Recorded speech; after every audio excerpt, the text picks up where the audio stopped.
የኢትዮጵያ ሕዝባዊ አብዮታዊ ፓርቲ ኢህአፓ እየተዘጋጀ የሚቀርብ ፍኖተ ዲሞክራሲ የኢትዮጵያ አንድነት ድምፅ ነው። ጤና ይስጥልኝ፣ እንደምን አመሻችሁ አድማጮቻችን። ዛሬ ማክሰኞ ግንቦት 26 ቀን 2017 ዓመተ ምህረት ነው። የደምቢ ዶሎ ዩኒቨርሲቲ ተማሪዎች የነበሩትና በአክራሪ የኦሮሞ አሸባሪዎች የታገቱት ተማሪዎች ጉዳይ እስካሁን እልባትን አላገኘም። ብዙዎቹ ልጃገረዶች የሆኑት እነዚህ የአማራ ወጣቶች ከታገቱ ማክሰኞ ግንቦት 26 ቀን 2075 ቀናት አለፋቸው። የወጣቶቹ ሰቆቃ ያብቃ እንበል። እስከ መቼ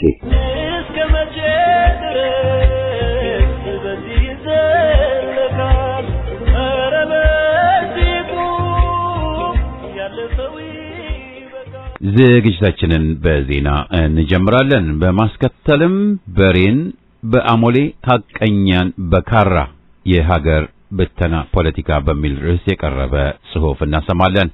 በመጨረሻም ለታላቅ ሕዝብ የማይመጥኑ መደዴ መሪ ተብዬዎችን በሚመለከት የቀረበ ጽሑፍ አሰምተን የዛሬ ዝግጅታችን ፍጻሜ ይሆናል። አሁን ወደ ዜናው። ከወያኔ አገዛዝ ጊዜ ጀምሮ በተለይ በአዲስ አበባ የከተማ ቦታ ዋጋ እጅግ እየናረ መሄዱ ይታወቃል። በዚህም የተነሳ ብዛት ያላቸው የከተማው ልጆች እግር ኳስ የሚጫወቱባቸውና የሚዝናኑባቸው ስፍራዎች በመቸብቸባቸው ሕፃናትና ወጣቶች በመኪና መንገድ ለመጠቀም በመገደዳቸው ብዙ አደጋዎች መድረሳቸው መዘገቡ አይዘነጋም። በቅርቡ ሕዝብ በራሱ ተነሳሽነት በአካባቢው በሚገኙ ባዶ መሬቶችን በማልማት ለመናፈሻና ለልጆች መጫወቻ ያዘጋጃቸው መሬቶች በወረዳ ስራ አስፈጻሚዎች፣ የመሬት ኃላፊ ተብዬዎችና በወረዳው ፖሊስ ተባብረው ከሕዝብ ነጥቀው ለባለ ሀብቶች በመሸጥ ላይ መሆናቸው ተጋልጧል። በቦሌ ክፍለ ከተማ በወረዳ 12 ለመዝናኛ እና ለመጫወቻ የጸዳውን ቦታ ባለጊዜው የኦሮሞማ ካድሬ የአያቴ መሬት ስለነበር ምትክ ተሰጥቶኛል ብሎ በድፍረት ቦታውን አጥሮ ግንባታ የጀመረ ሲሆን ሕዝብ በተቃውሞ በመውጣቱ ለጊዜው የግንባታ ስራው መቆሙም ታውቋል። በጎጧ ተመርጣ የአዲስ አበባ ከተማ ከንቲባ የሆነችው የብልጽግና ካድሬ መምህራንና የጤና ባለሙያዎችን ወደ ሥራ እንዲመለሱ ለማነጋገር ባለፈው ሳምንት መጨረሻ ላይ ያደረገችው ጥረት አልተሳካም። ጥያቄው እና አድማው ሕልውናቸውን የሚመለከት በመሆኑ ተገቢውን ምላሽ እንደሚጠብቁ በስፍራው የነበሩ ተሳታፊዎች ያስተላለፉት መልእክት ከንቲባ ተብዬዋን አስደንግጦ እንደ በፊቱ ከማስፈራራት ተቆጥባለች። በቤኒሻንጉል ጉሙዝ መተከል ዞን ራሱን የቻለ ክልል እንዲሆን የቦሮ ሺናሻ ዴሞክራሲያዊ ፓርቲ ለአገራዊ ምክክር ኮሚሽን ማመልከቻ አቅርቧል። ፓርቲው መተከል ዞን ራሱን የቻለ ክልል እንዲሆን ያቀረበው ምክንያት ህዳሴ ግድብ የሚገኝበት በርካታ ብሔረሰቦች የሚኖሩበትና ከዋና ከተማው ካሶሳ በብዙ ኪሎ ሜትሮች ርቀት ላይ የሚገኝ መሆኑን በመጥቀስ ነው። የትግራይ ወታደራዊ አገዛዝ ከፌዴራል ፖሊስ ጋር በጭነት ተሽከርካሪዎች እገዳ ዙሪያ መነጋገሩን ተከትሎ ከአፋር ተሽከርካሪዎች ወደ ትግራይ መግባት እንደተጀመሩ ተገልጿል። በጭነት ተሽከርካሪዎች ላይ እገዳ የተጣለው ሸቀጦቹ በህገወጥ መንገድ ድንበር ተሻግረው ወደ ኤርትራ በኮንትሮባንድ መልክ መሸጣቸው በመጋለጡ ነው ተብሏል። አገዛዙ ከተለያየ ቦታ የሰበሰባቸውን ኃይሎቹን በየቀኑ እየከዱ እዛቸውን እየለቀቁ ከአማራ ፋኖ ጋር እየተቀላቀሉ መሆኑ ተገለጸ። ከፖል ቤት ከእንጀራ ቤት እየሰበሰበ ያሰለጠነው ያገዛዙ ኃይል ዘግይቶም ቢሆን ሚስጥሩ የገባው የፈራረሰ ፋኖን መቀላቀሉን ተያይዞታል። ከሰሞኑ ከአባይ ማዶ በረሃውን በማቆራረጥ 6 የመከላከያ አባላት 1 ስናይፐርና 5 ክላሽ ከነሙሉ ተተኳሹ በመያዝ አብራጅት ብርጌድን ተቀላቅለዋል።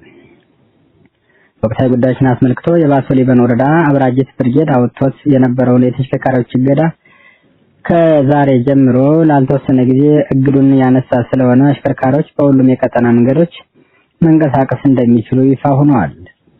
የአማራ ፋኖ ብሔራዊ ኃይል በጎጃም አዲስ አለማየሁ 7ኛ ክፍለ ጦር የአብራጅት ብርጌድ ዋና ሰብሳቢ ፋኖ ሀብቴ አደረው ይህንን መልእክት ያስተላለፈው ከዛሬ ጀምሮ ሲሆን ከዚህ በኋላ ላልተወሰነ ጊዜ ሌላ መግለጫ እስካልወጣ ድረስ ማንኛውም ሰው ከጠላት ወገን ሳይሰለፍ ራሱን ብቻ በመጠበቅ ስራውን ማከናወን እንደሚችልም ጠቁሟል። ጠላት ባሶ ሊበን ወረዳ ላይ የፋኖ ምት ሲበረታበት እየጠፋና እየከዳ መሆኑ ታወቀ። አቷቸው በላይ ሰላምና ደህንነት ኃላፊ አስር አለቃ በለጠ ተስፋው ሰላምና ደህንነት ምክትል ኃላፊና አቶ አስማራ ታረቀ ብልጽግና ኃላፊ ከነበሩበት የጅቤ ከተማ ከፍተኛ ገንዘብ ሲዘርፉ ከቆዩም በኋላ ወደ ደቡብና አዲስ አበባ በትናንትና ዕለት ሊሰወሩ እንቅስቃሴ ላይ ያሉ በደረሰው መረጃ በደብረ ማርቆስ ከተማ በፌዴራል ፖሊስ ቁጥጥር ስር ውለዋል። አቶ ማስተዋል አንሙት ታያ አንሙት የባሶ ሊበን ወረዳ አስተዳዳሪ ጠፍቶ የተፈለገ ሲሆን ራሱ ደውሎ በነገው ዕለት ለመከላከያ እጅ ይሰጣሉ ማለቱን በፋኖ የደህንነት መዋቅር በኩል ማወቅ ተችሏል። ሀገር ለጠላት አስረከበው ጠላትን ሸሽቶ ወዴት ይሄዳል? የትኛው የብልጽግና አመራር ራሱንና ህዝብን ይቅርታ ጠይቆ በአካባቢ ወደ አለ የፋኖ አደረጃጀት እጁን ይሰጥ? ፋኖ የትኛውንም አይነት እንክብካቤ የሚሰጥ መሆኑን የፋኖ መሪዎች በተደጋጋሚ ገልጸዋል። አገዛዙ ጮራ ጠልቃለች፣ ወታደሩ በየቀኑ እየተበተኑ ሲሆን ኢኮኖሚው መቆጣጠር ባለመቻሉ ህዝቡ የሚበላና የሚጠጣው አጥቶ የዳቦ ጥያቄ በየአስፋልቱ እየጠየቁ ነው። ዓለም ያገዛዙንና ግብረ አበሮቹን በመጸየፍና በስራው ወንጀል ፊቱን አዙሮበታል። የኃይል የበላይነቱን በፋኖ ተነጥቆ ከቀበሌ እስከ ወረዳ ያለውን መዋቅር በፋኖ የተነጠቀ ሲሆን የገባው ወታደርና ካድሬ እርስ በርሱ የማይተማመንና በሙስናና በዝርፊያ የተሰማራም ሆኗል። በመሆኑም ይህ ገብቷችሁ ከህዝባችሁ ጋር ለመወገን ፍላጎት ያላችሁና የፋኖን ፈርጣማ ክንድ የሰራችሁ ካድሬዎች በተለያየ አቅጣጫ ለመውጣት የምትፈልጉ አካላት በአካባቢያችሁ ወዳለ ፋኖ እጅ እንድትሰጡ ጥሪ እናስተላልፈንም ብለዋል። አንድ መኪና አስቁሞ 1000-2000 ብር የሚቀበሉ ያገዛዙ ታጣቂዎች እንዳሉ ተገለጸ። ይህንን የገለጸው የአሽከርካሪዎች ማህበር ሲሆን ህገወጥ በመሆናቸው እንዲነሱ ተደርገው የነበሩ ኬላዎች ተመልሰው በመዘርጋታቸው አሽከርካሪዎች በአንድ ኬላ ብቻ 2000 ብር እየተጠየቁ በመሆኑ መማረራቸውና አሽከርካሪዎቹ የኢትዮጵያ ከባድ መኪና አሽከርካሪዎች ማህበር ስራ ለማቆም እንደሚገደዱም ገልጸዋል። በአገሪቱ ከ280 በላይ ህገወጥ ኬላዎች እንዳሉ እንዲነሱ የተደረገ እንደነበረ ያስታወሱት ሹፌሮቹ አሁን ተመልሰው እየተዘረጉ በመሆኑ ለታጣቂዎች ገንዘብ ካልሰጠን ማለፍ አይቻልም ሲሉም አማረዋል። የኢትዮጵያ ከባድ መኪና አሽከርካሪዎች ማህበር ስራ አስኪያጅ አቶ ሰሎሞን ዘውዱ በበኩሉ ኬላዎች ተነስተው ይመለሳሉ ሲሉ ቅሬታቸውን ተጋርተዋል። አንድ መኪና አስቁመው 1000-2000 ብር የሚቀበሉ ወረዳ ታጣቂዎች አሉ። 50% 100%ንም ላይሰጡ ይችላሉ። ከፍተኛ የገንዘብ ጥቅም ስላለ ቆሞ ካበቃ በኋላ ሌላው መንገዱን ተነስቶ ድንገት የሚፈትሹም እንዳሉ ታውቋል። ጥቅም ነገር ስላለ ነው ሹፌሮቹ እያንገላቱ ያሉት ሲሉም ተናግረዋል። በማዕከላዊ ጎንደር ዞን በጣቁሳ ወረዳ የብልጽግና ቅጥረኛ መምህራን ላይ ታሪክ የማይረሳው የመብት ጥሰት ተደረገ። የደረሰው በደልም ከምንችለው በላይ ሆኖ ለወረዳው መምህራን በአንድ ላይ ተሰባስበው ፍትህ እንፈልጋለን ብለው ቢጠይቁም በውክልና የተቀመጠው የወረዳው ፍትህ ጽሕፈት ቤት ኃላፊ አቶ ደረጀ ዝጋላይ መምህራን ጥያቄ ውድቅ አድርጓል። ሲቪል ሰርቪስ ሄዳችሁ ጠይቁ በማለት አንድም ፍሬ ያለው መልስ ሳይመልስ ቢሮው ለቃችሁ ውጡልኝ ደንበኞችን ልናስተናግድ በማለት መልስ ከሰጠ በኋላ ወዲያውኑ ቢሮው ዘግቶ ጠፍቷል። መምህራን ያነሷቸው መሰረተ ጥያቄዎችን ያላግባብ 10% ከደሞዛችን እየተቆረጠ ብር ይመለስልን፣ ከ3 ዓመት አንድ ጊዜ የምናገኘው የደረጃ እድገት ጥቅማችን ይከበርልን፣ የወር ደሞዛችን በሰዓትና በአግባቡ ይከፈላል የሚል መሰረተ ጥያቄ መሆኑን ታውቋል። ወረዳው ላይ ያሉት የብልጽግና ሰዎች ደግሞ የመምህራን ጥያቄ ወደ ፖለቲካ ቀይረው መምህራን ለማስፈራራት እየሞከሩ መሆኑ ታውቋል። መምህራኖቹ አገዛዙን የፈጠረውን የኑሮ ጫና መቋቋም አልችል ብለን ከሙያችን ወርደን ህይወታችን ለማቆየት የቀን ስራ እየሰራን ካሬታ እየገፋን ሎተሪ እያዞርን ውሃ ከወንዝ ቀድተን እየሸጥን መሆኑ እንዲታወቅ ራሱንና ቤተሰቡን ለመምራት ሲባል ያልተሞከረ የለምና ይህን ያለ የተጎሳቆለ መምህር ጥያቄ ከፖለቲካ ጋር ማያያዝ እብደት ነው።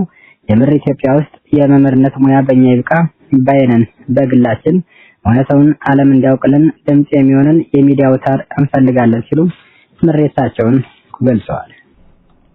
በደቡብ ኢትዮጵያ ዳሰነች ወረዳ ሰሞኑን በተከሰተ የጎርፍ አደጋ የአካባቢው አርብቶ አደሮች የተፈናቀሉ መሆኑን የወረዳው አስተዳደር አስታውቋል።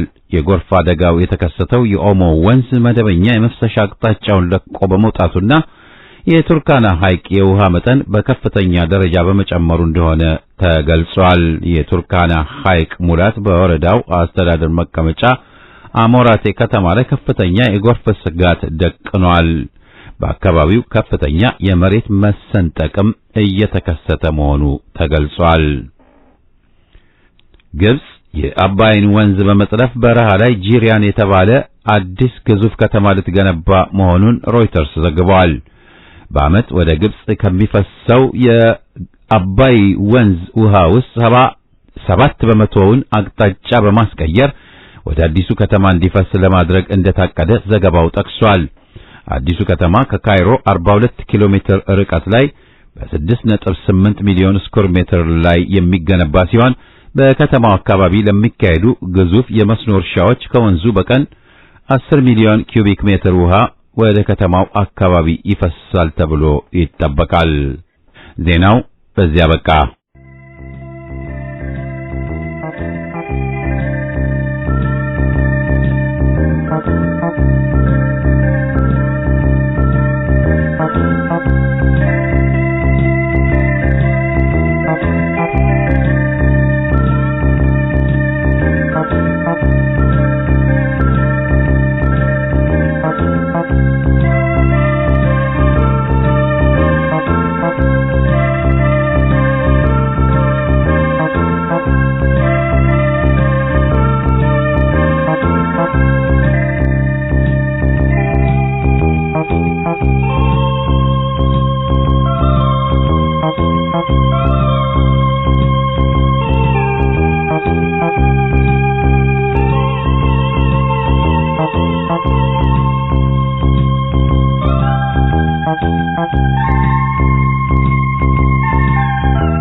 በሬን በአሞሌ ሐቀኛን በካራ የአገር ብተና ፖለቲካ።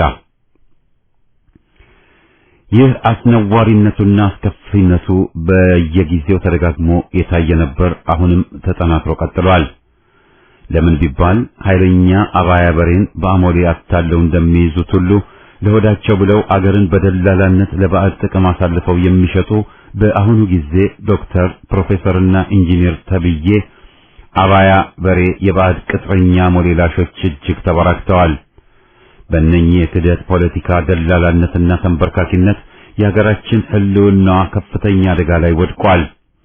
በአንጻሩ እንደ ኢህአፓና ህዝባዊ ፋኖ ያሉ ሐቀኛ ድርጅቶች ራሳቸውን እንደሚሰዋ ጠቦት አድርገው በማቅረብ ህዝባችንን ከእልቂት አገራችንን ከብተና ለማዳን በኢትዮጵያዊ የጀግንነት ወኔ ተሞልተው በየጦር ግንባሮቹ ከጠላት ጋር ተናንቀው በተጧጧፈ ፍልሚያ ውስጥ እየተዋደቁ ይገኛሉ። ይህ ነው እንግዲህ በአባያ በሬ አሞሌላሽ ድርጅቶችና አገሩን ከራሱ አስበልጦ በሚወዳት ሐቀኛ አርበኛው ዜጋ መካከል ያለው ልዩነት።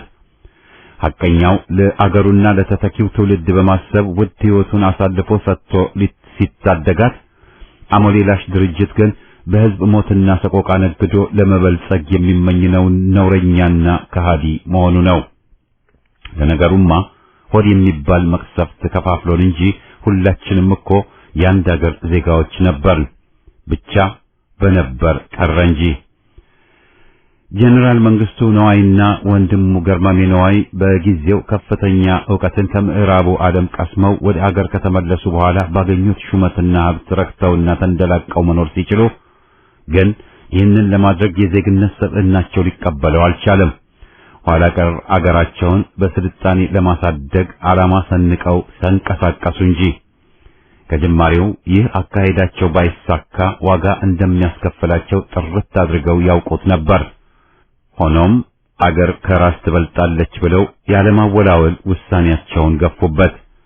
እንደተጠበቀውም በባዕዳን ታግዘው ለሆዳቸው ባደሩ ከፍተኛ የጦር መኮንኖችና ባለሌላ ማዕረግ ሲቪል ከርሶች ተክደው ለሀገራችን ጎህ ቀዳጅ የነበረው ራዕይ ባጭሩ ተቀጨ።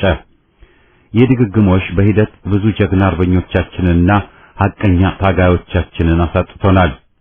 በኋላም ለዘመናት ታምቆ የነበረው ግፍ ሞልቶ ሲፈስ በሕዝባችን ጫንቃ ላይ ተኮፍሶና ተንዘራፍጦ የነበረው ባላባታዊ የንጉሡ አገዛዝ በሕዝባዊ ማዕበል ተገርስሶ በውርደት እስከ ወዲያኛው ከመቃብሩ ተሸኘ። ዳገቱን ተወጣ ነው አይደል ብለን ነበር እፎያል ነው። ይህ የአገር ገዳይ አክሳሪ ፖለቲካ ለሆዳቸው አዳሪ የሆኑትን ባንዳዎችንና ፋሽስቶችን እንዲሁም አገር ጠል ዘረኛ ቅጥረኞችን እንደ አሜባ አራብቶ በተንሰራፋበት ወቅት ነበር። በአንጻሩ ለአገሩ ልዕልና ራሱን እንደ በግ ጠቦት መስዋዕትነት አዘጋጅቶ የስር ነቀል ትግሉን አንግቦ በታሪካችን የመጀመሪያው የፖለቲካ ፓርቲ በመሆን አንድየው ኢህአፓ ብቅ ያለው። ደግሞም ወዲያውኑ ነበር ገና በለጋ ዕድሜው ከአገርና ከባዕድ ጠላቶቹ ጋር ትንቅንቁን የተያያዘው። የሆድ ድርጅት አባያ በሬዎችንማ በተመለከተ ሆድ እንዳገር ይሰፋል ቢባልም ያው ታቅፎት እንዳለው አይነ ምድሩ መግማማቱን ለአፍታም እንደማያቆመው ያየነው ጉድ ነበር። እዚህ ላይ መኢሶንና መሰሎችን መጥቀሱ በቂ ነው። ሐቀኛ ታጋይ ደግሞ ጽናቱን ተላብሶ ታሪክ ሰርቶ ለማለፍ ነው ምኞቱና ጭንቀቱ። ያው ውድ ሕይወቱን ከራሱ አስበልጦ ለሚወዳት አገሩ አሳልፎ በመስጠት ሆድ አምላኪው ግን እንደ ጎምቱ የዕድሜ ባለጸጋው ፕሮፌሰር መስፍን አባባል ከሞትኩ በኋላ ታሪኬ ለምኔ አብሮኝ ይቀበር እንጂ እንዳሉት የአባያ በሬ የቀሌትና የክህደት ፖለቲካ ነው የሚሆነው። ያው ሆድ ልክ እንደ ደባሉ አይነ ምድር ይቆንሳል አይደለም የሚባለው፣ እሱ ነው የሆነው። ዛሬም ከምን ደርሰናል ቢባል ወላድ በድባብ ትሄድና ጀግናው አገራድን አርበኞቻችን ዱር ገደሉን፣ ወንዝ ተራራውን፣ ገጠርና ከተማውን ተቆጣጥረው ጠላትን እንደ ቋያ እሳት እየለበለቡት ነው። በተገላቢጦሹ አሁንም ባንዳው አንጃውና ቅጥረኛው አሞሌላሽ ለሊሬ ለፓውንድና ለዶላር ሲል ብኩርናውን ሽጦ በክህደት ጎዳና የአገር ደላላነቱን በሰፊው ተያይዞታል። በተለይም የሕዝብ ዓይንና ጆሮ ነን ባይ ሚዲያዎችም አፈቅቤ ልበጭቤ ሆነው በሕዝባችን እልቂት እየነገዱ የመክበር ምኞታቸውን እኔ በልጥን በፉክክር ተያይዘውታል። ለዚህም ነው በኢትዮጵያ እየማሉና እየተገሰቱ ሐቀኛውን አርቀው ቅጥረኛና አባያ በሬውን ባንዳ በመጋበዝ በቁስላችን ላይ ሚጥሚጣ እየነሰነሱ ቅርሻታቸውን የሚያስረጩብን። ከዛም አልፎ ለአገር ሕልውና እየተዋደቀ ያለውን ሐቀኛ ፋኖ በባዕዳን ትዕዛዝ እንዲከፋፈል በማድረግ ስር ነቀል ትግሉ በሽግግር መንግስት ሂደት እንዳይሳካ እሾህና አሜከላ ሆነው የማደናቀፉን ሂደት የተያያዙት። በተለይም አንድየው ኢህአፓም በቃል ኪዳኑ እንደጸና ዛሬም ውስጡን በማጥራት በጽናት ቆሞ ለትግሉ ግለት እመርታን በመስጠት በተሐድሶ ራሱን ለበለጠ ትግል አዘጋጅቶ ባካሄደው ጉባኤ አንድ ሆኖ በመውጣት ዳግም አዲስ ታሪክ የመስራቱን ብስራት አሰምቶን ደስ አስብሎናል። ለበለጠ ትግልም ራሱን አዘጋጅቶ ተጋድሎውን እያጧጧፈ እንደሚገኝ ሰበሩ መረጃ ሹክ ብሎናል። ለኔም ዜናው ድንገት ሳላስበው ነበር የደረሰኝ። ነገሩ እንዲህ ነው። አንድ ቀን ጠዋት ቡና እየጠጣሁ ሳለ የአገር ቤት ቴሌፎን የተርገበገበች ጓደኛዬ ነበር። የምስራች አለኝ። ምስር ብላ ባለቤትህ ወለደች አልኩት። ኧረ እሷ ገና 3 ወር ይቀራታል አለኝ። ታዲያ ምንድነው አልኩት። ኢህአፓ ጉባኤውን አካሄደ አለኝ። እሱማ ሁሌም ዓመታቸውን ቆጥረው ያካሂዳሉ አይደል ስለው፣ አይ የምስራች ያልኩህማ ለሌላ ነው አለኝ። ምን አልኩ ለመስማት ጓጉቼ። ጉባኤው ትልቁን ዝግባ ኢያሱ አለማየሁን፣ ዛፉ ፋሲካ በለጠንና ሌሎችንም ከፓርቲው ማዕከላዊ አመራርነት አውርዶ በምትካቸው አዲስ አመራሮችን ተካ አለኝ። ያልጠበቅኩት ነበርና ተደናግጬ መልስም አልሰጠሁት። ፈዝሼ በሐሳብ ሰጠምኩ። ሳላውቀው እንባዬ በጉጮቼ ፈሱ ነበር ለካ። በሐሳቤ የኢህአፓ አባላት ዴሞክራሲያዊ መብታቸውን ተጠቅመው እንዲህ የበላይ አመራራቸውን በድምጻቸው እንዳወረዷቸው ሁሉ የኢትዮጵያ ሕዝብም ይህ አይነቱ እድል ገጥሞት በመረጣቸው እንደራሴዎቹ አማካኝነት ጎምቱና የገነገኑ አምባገነን ባለስልጣኖቹን ከስልጣኑ ማውረድና መሾም ቢችል ኖሮ ያ ሁሉ ህዝባችን ባልተጨፈጨፈና ባልተፈናቀለ ነበር። አገራችንም ህልውናዋ እንዲህ አደጋ ውስጥ ባልገባ ነበር እያልኩ ቁጭቱ ያንዘረዝረኝና ያንገበግበኝ ገባ። አሁንም የደስታዬ እንባ መፍሰሱን አላቆመም። ቡናዬንም ሳልጠጣው ቀዝቅዟል። አዎ የአገራችን ህዝብ ለዘመናት የታገለው ባያድለን ነው እንጂ ለእንደዚህ አይነቱ ስኬት ነበር። ህዝቡም ባለስልጣኑም በእኩልነት ላጸደቁት ህገ መንግስታቸው ተገዢ ሆነው በጉልበት ሳይሆን በድምጽ ብልጫ መርጦ መሾምና መሻር ቢኖር ኖሮ እንዴት ባማረብን ነበር እያልኩ ነበር የተብሰለሰልኩት። ብቻ እቺ ሀፓ የፈነጠቀብን የዴሞክራሲ ቀንድሏ ብርሃን ብዙ ደስታንና ሐዘንን አፈራርቃብኛለች። ይህ ነው እንግዲህ ከሀፓ ጉባኤ ያገኘነው ተሞክሮ ለሀገራችን ታላቅ ስጦታ ይሆናል ብዬ የማስበው። እስከዛሬ በአገራችን ተመሰረትን ያሉ አባያ በሬ ድርጅቶችና አምባገነን ገዢዎች ጭምር ጉባኤ ማድረግ ቀርቶ ቃሉንም የሚያውቁት አይመስለኝም። በዲሞክራሲያዊ ስርዓት የድምጽ ብልጫን ተቀብሎ መሾምና መሻርማ ከቶንም የማይታለም ነው። አሞሌላሽ አባያ በሬዎቹ ይህንን አይነቱን ስር ነቀል ዲሞክራሲያዊ ሂደት ግቡን እንዳይመታ ነው የጋሬጣነታቸው ውስጠ ሚስጥሩ፣ ለሌላ ሳይሆን ለከርሳቸው በማሰብ። እስቲ ከኢህአፓ ትምህርት ቀስመን ቅጥረኛነታችንንና የአገር ገዳይ አክሳሪ ፖለቲካችንን ይብቃን በል። እስቲ ሁሉንም ላሳተፈ የሽግግር መንግስት መስረታ እንታገል። እስቲ ለባዕድ ሳይሆን ለሀገራችን ህዝብ ጥቅም በጽናት እንቁም። እስቲ በህዝባችን ሞትና ሰቆቃ መነገዳችን ያብቃ። እስቲ ኢህአፓ የፈነጠቀብን የዲሞክራሲ ቀንዲል ብርሃን በረከቱን በሁላችንም ላይ አሳድሮ ለዜግነት ክብራችንና ለተተኪው ትውልዳችን እንድናስብ ያድርጋል። በሬን በአሞሌ አገር ገዳይ አክሳሪ ፖለቲካ አይጠቅመንምና ይቅርብን። ለህግ የበላይነትና ለዲሞክራሲያዊ ስርዓት እንታገል። ኢትዮጵያ በጀግኖች ልጆቿ ኮርታ ለዘላለሙ ትኖራለች። ቢተው አማረ ነኝ ከቆላ ቀራኒዮ ቅድስት የግዕዝ ምድር።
የኢትዮጵያ ውርደት እየተቀያየረ የሚከሰተው ለአቅመ ስልጣን ባልደረሱ ሆየ ጨፋሪዎች እጅ እንዲገባ በመሆኑ ነው።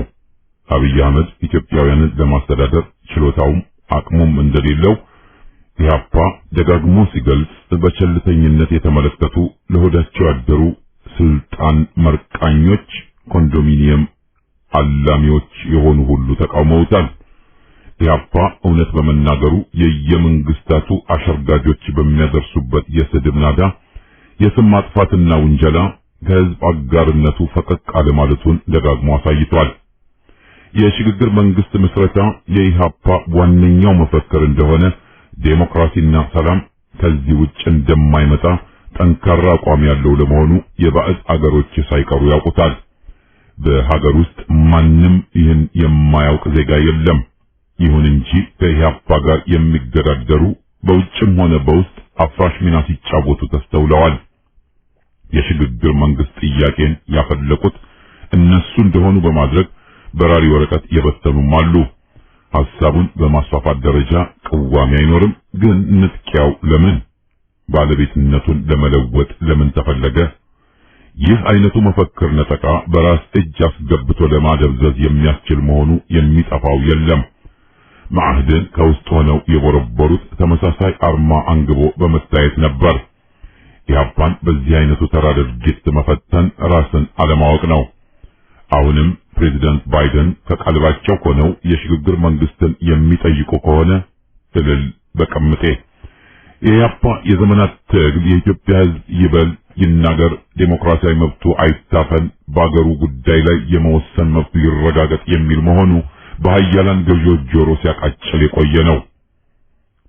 ሰዎች በውጭም በግቢም ይህ የትግል መፈክር እየገባቸው መምጣቱ ኢህአፓን የሚያስደስተው እንደሚሆን አልጠራጠርም። ኃያላን ሀገራት የራሳቸውን ቡችሎች እየደገፉና ቀባብተው እየሾሙ ህዝብን ሲያሰቃዩት ኖረዋል። የባይደን ቃል እውነት ከሆነ ህዝቡ የሚፈልገውን ተረድቶ ከጎኑ መሰለፍ የወዳጅነት መለኪያው ነውና ይበል የሚያሰኝ ይሆናል። አምባገነኖች ጨለማን ይፈራሉ። ሁሉ ጊዜ የፀሐይ ብርሃን እንዲሆንላቸው ይፈልጋሉ። በወዳጆች ተከበው በጋርዶቻቸው ክንድ ተማምነው የሚዘልቁ ይመስላቸዋል። ነገሩ ግን እንደዚህ አይደለም። ፀሐይዋም ትጨልማለች፣ ወዳጆችም ይሸሻሉ፣ ጋርዶችም ይከዳሉ። የሚፈሩት ጨለማ ይወርሳል። ስልጣን የክፉም የበጎ መገለጫ ነውና በጎ ከሰሩ በጎ፣ መጥፎ ከሰሩ መጥፎ መቅጠሙ የማያስቀሩት ሀቅ ይሆናል። ኢትዮጵያውያን በርቱ፣ ትግላችሁ ፍሬ ማፍራቱ የማይቀር ነው። ወዲህ ሲሉህ ወዲያ፣ ወዲያ ሲሉህ ወዲህ እንዳለው ገሞራው ትግልን ፈራስ ይዞ ለመጓዝ ውጣ ውረድን ማለፍ ይጠበቃልና ሁሉንም ተቋቁመህ ለሀገርህ ለወገንህ ፍቅር ስትል ሕይወትህን የሰጠኸው ፋኖ ታሪክ ውለታህን አይረሳውም። በዚህ የኢትዮጵያ ጭንቅ ዘመን ራስህን ጠብቀህ አጋር ሆነህ ለቆምክ ሁሉ አገርና ሕዝብህን በነጻነት ለማየት ያብቃህ። በልዩ ልዩ ጥቅሞች በመሸንገያ ቃላት ተታለህ በሀገርህ ውድቀት ላይ ለመጨከን ያስቻለህ አምላክ ልቦናህን ይመልስልህ። አጥፍቻለሁ ብለህ የሚሰማህ ወገንህን ይቅርታ ለማለት አይጭነቅህ። አውጣው፣ ተንፍሰው፣ ይቀልልሃል። በተረፈ አገራችንን የሰላም፣ የጤና፣ የእውነተኛ እድገት ዘመን እንዲሆንልን የፋኖን ልጆች በሕይወት እንዲጠብቅልን ለአምላካችን እንጸልይ። በተቃራኒ ቆመው ጉዳት እያደረሱ ያሉትን ወገኖቻችንን ቸሩ አምላክ ከልቦናቸው ይመልሳቸው። እየደለሉ ያሳሳቷቸው ጠላቶቻቸው እንደሆኑ አይተውታልና ዳግም ለፍቅር ዳግም ለንስሐ ልባቸው ንጹሕ ይሁን። አዲሱ ዓመት የመፈቃቀሪያ የመወዳጃ ዘመን ሆኖ ጥላቻን፣ ፍቅር ማጣትን ማግኘት ተክቶ ለማየት ያብቃል። የኢትዮጵያ ሕዝብ ድል ያንጸባርቅ።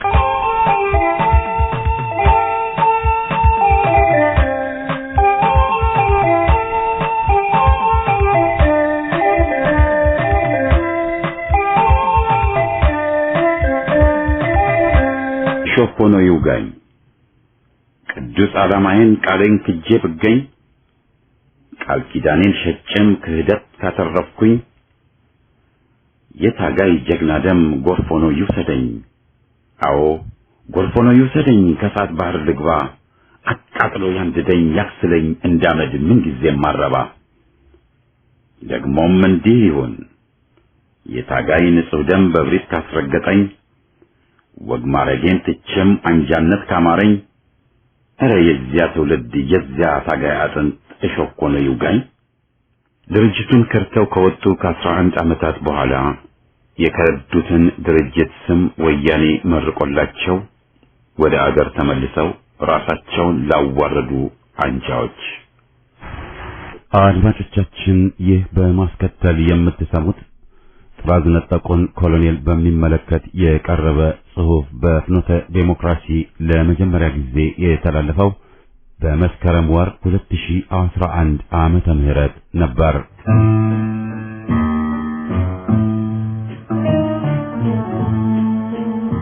የፍየል ወጠጤ ልቡ ያበጠበት ነበረ ተረቱ። ዘመን ተለውጦ ጊዜም እየራቀ አምባገነን መጣ ፍየልን ያስናቀ። የኢትዮጵያ ፖለቲካ ዘፈን ነው። የኢትዮጵያ ፖለቲካ ዝላይና ጩኸት ነው እንጂ የኢትዮጵያን ሕዝብ ችግር ማድመጥና መፍታት ጊዜ ወስዶ ማስተዋል ላለፉት 40 ዓመታት አልነበር። የሆነ ግሩፕ ይደራጃል፣ ይጨፍራል፣ ወቀት ይበትናል፣ ያሸነፈ ይመስለዋል። የተለወጠ ፖለቲካ የለም። አሁን የስሳዎች ፖለቲካ ነው። እናሸንፋለን ፖለቲካ ስለሆነ መንግስት መቆጣጠር ስለማይችል ፖሊስ ስላጣ ወታደር ስላጣ እንደዛ እንዳይመስላችሁ። መንግስት እንኳን አርሚው የአንድ ክልል የተደራጀው የታጠቀው ኃይል በጠቅላላ ተቃዋሚ የሚባል ተደምሮ ሩብ አያክልም። ይህ መርሻ ዮሴፍ ይባላል። አሁን በቅርቡ ድሮ እኔ ጠይቀው የነበረው የዲሞክራሲ ጥያቄ፣ የሀገር አንድነት ጥያቄ፣ የፍትህ ጥያቄ፣ የእኩልነት ጥያቄ በጠቅላይ ሚኒስትሩ አፍ ጭምር ሲነገር ሰማን። ለመጀመሪያ ጊዜ ጠቅላይ ሚኒስትር ብዬ የምጠራው ሰው አገኘኋል። አጋሰሱ እንጃ ይሄን ነው እንግዲህ እንዲህ የሚያሞካሻው። መንግስት መቆጣጠር ስለማይችል ፖሊስ ስላጣ ወታደር ስላጣ እንደዛ እንዳይመስላችሁ። መንግስት እንኳን አርሚው የአንድ ክልል የተደራጀው የታጠቀው ኃይል በጠቅላላ ተቃዋሚ የሚባል ተደምሮ ሩብ አያክልም።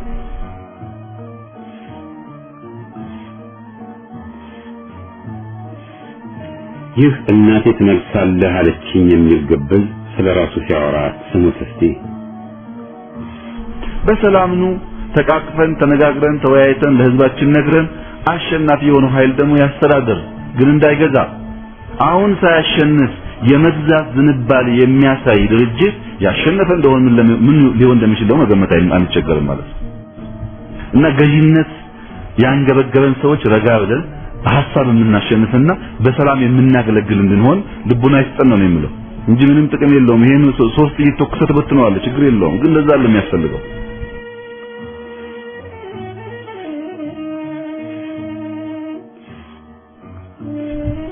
አሁን ያለው ሆያውዬ አሁን ያለው ግርግር አሁን ያለው ድግስ አይቀጥልም። አሁን ቀስ እያለ ይረግባል።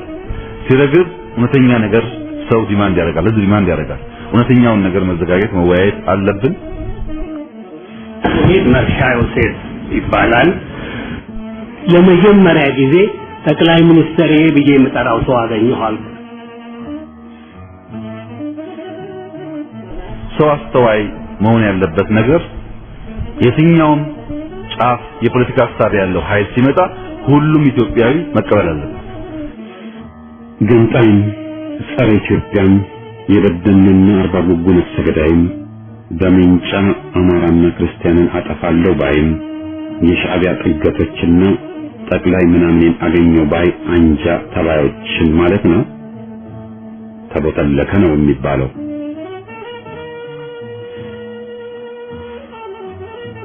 ማታ ከሰሜን ሱዳን ፕሬዝዳንት ጋር ስንነጋገር የሰሜን ሱዳን አጠቃላይ የሀገር ምርት የት ጋር ይሆን ያለው ይህ ሀገር? ከኡጋንዳ በስተደቡብ።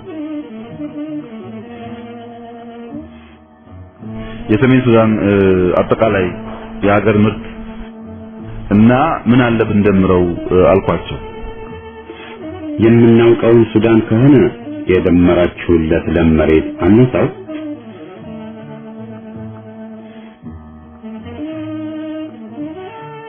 ባንዲራን ይጨምራል። ይሄ ጉዳይ ችግር የለውም።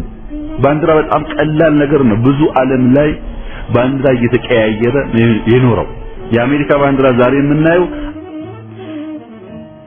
አወቅሽ ቢሏታሉ የራሱን አያውቅ ስለሌላ ለዛውም በተወናበደና ለራሱ በሚመች መልኩ የሀገራችን ሰንደቅ ታሪክ የለውም። አያ ብዙ የአፍሪካና የደቡብ አሜሪካ ሀገሮች አረንጓዴ ቢጫና ቀዩን የኛ ሰንደቅ ቀለም ለምን መረጡ? እንደሚዳቋ ጥጃ ሳይዘሉ ራስን ማክበርና ታሪክን ሳያጣምሙ መመስከር ታላቅ ያስብላል። ተጨበጨበልኝ ብሎ መዘላበድ ያቀላል። ድሮስ 27 ዓመት ወያኔ ሆኖ ካረጀ ኢትዮጵያ እያለ ከሚያወናብድ ካድሬ ምን ይጠበቃል? ተረቱ ሁሉ ተለውጧል። ጅብ ስንቄን ባህያ ጫኑ አላሉ።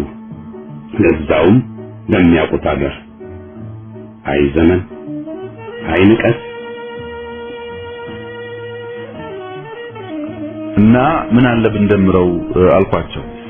የኛን አይነሱ ቢደመር ኤርትራ፣ ጅቡቲ፣ ሶማሊያ እውነተኛ መደመርን ካሰቡና ሀብታቸውን ከሰበሰቡ ተደምረን እቺ ነገር ተደምሮ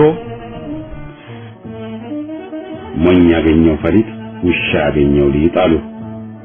መደመር መደመር አንታርክቲካ ሰው አይኖርበትም አሉ። እሱን ደምርልን አለበለዚያ አታደንቁረን።